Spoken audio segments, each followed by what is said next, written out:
Assalamualaikum warahmatullahi wabarakatuh. Waalaikumsalam warahmatullahi wabarakatuh. Perkenalkan, kami dari kelompok 2 ingin melanjutkan pembahasan bab yang kemarin.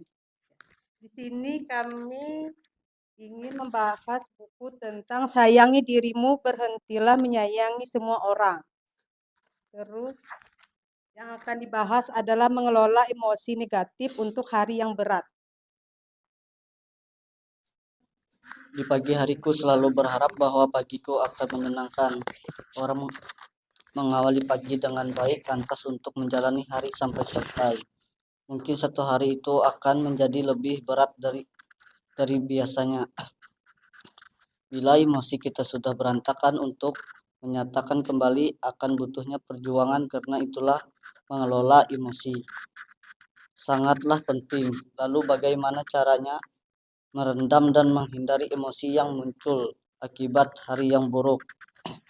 Contoh yang pertama, hindari situasi muncul emosi negatif. Yang dua, berpikir dan bersikap positif. Tiga, memanjakan diri. Empat, tidak ada salahnya juga. Lima, mendengarkan musik. Enam, bernyanyi dengan gembira. Tujuh, olahraga. 8, berbicara sendiri atau berteriak. 9, cium aroma terapi. 10, tarik masuk kuping kanan, buang kuping kiri. Perilaku manusia mengalir dari 3 sumber utama, yaitu keinginan, emosi, dan pengetahuan. Berani berkata tidak. Penolakan memang menyakitkan, namun itulah kejujuran yang bisa ditelan lebih mudah daripada harus meneguk madu yang ternyata beracun.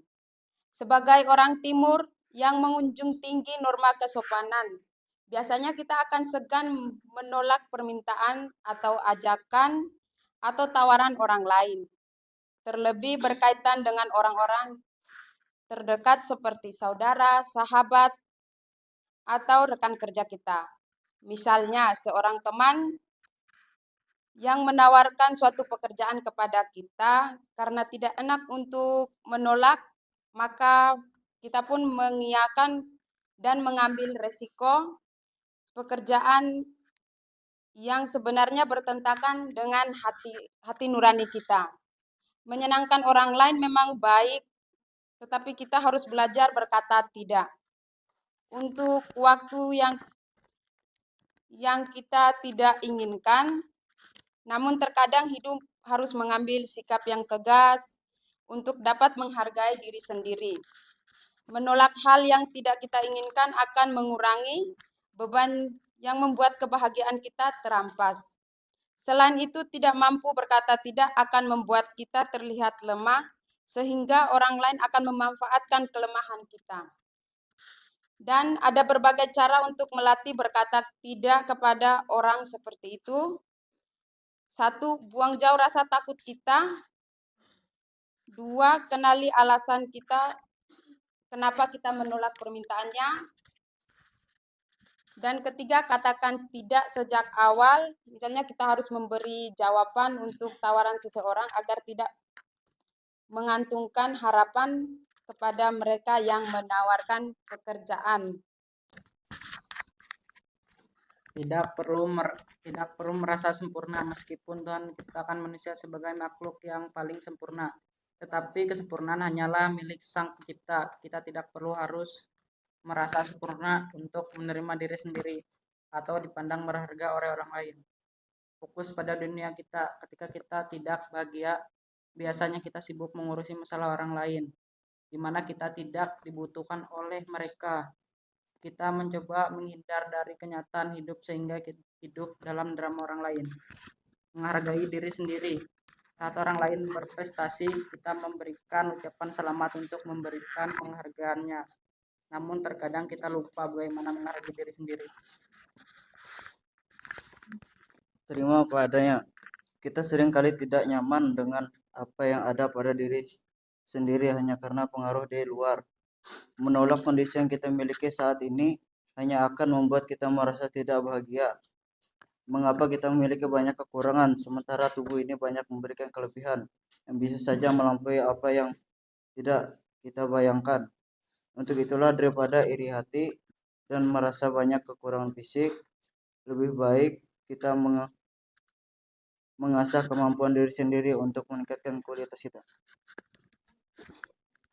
Impian tidak dapat terwujud dengan sendirinya. Akan tetapi impian kita datang ketika seseorang berubah untuk meraihnya. Kita beri tepuk tangan dulu untuk kelompok 2. Terima kasih kepada anggota kelompok 2 yang telah memaparkan hasil tulisannya.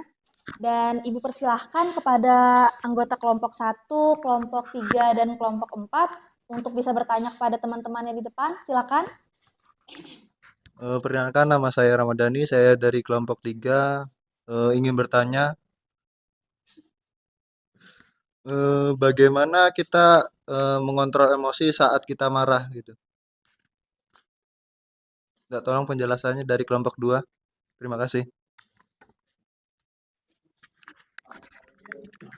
Ya, cara kita mengontrol emosi kan tergantung pada diri kita sendiri lagi. Kayak gimana caranya kita bisa mengontrol emosi terhadap orang lain. Caranya itu harus gimana? Misalkan kayak tadi kan dibahas seperti berolahraga, mendengarkan musik, dan lain-lain. Masih banyak lagi cara-cara yang bisa kita lakukan untuk mengontrol emosi kita.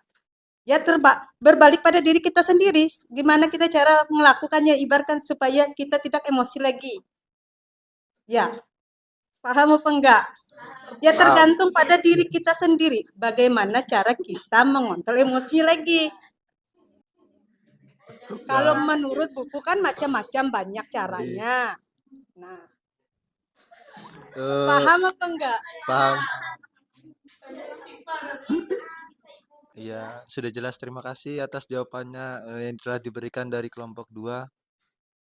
Saya sangat puas.